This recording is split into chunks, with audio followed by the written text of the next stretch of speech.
Assalomu alaykum qadrdonlar. Bugun davlat topgan kunimiz munosabati bilan juda ham ko'plab yaqinlarimiz, muxlislarimiz tabrik jo'natishyapti. Bundan juda ham xursandmiz.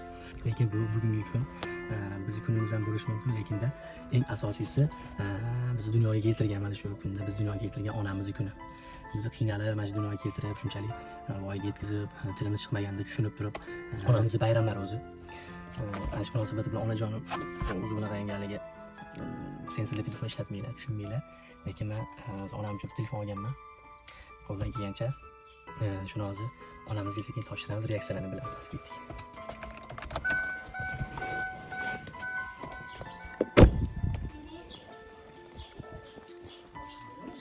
Happy birthday to you. Happy birthday to you. Bugun men dunyoga kelganimizga sababchi inson biz tug'ilgan kunimiz, lekin bu kunning eng asosiy qahramoni bu onamiz bo'ladi. Shuning uchun ona mana shu kunga yetkazib, otamiz bilan birga shu kunga yetkazganingiz uchun rahmat va sizga shu arzimas sog'liq. Mehmet eskandiriyor ama. Hayır. İyi var öyle. Ben canınız sağ olsun. Sağ olun, iyiniz sağ olsun. Yüzler yakalabilir. İlahi. Niyetleriniz arasın yetin. Onamiz baxtimizga sog' bo'lsin, otamiz bilan birga umra safarlariga jo'nash nasib qilsin.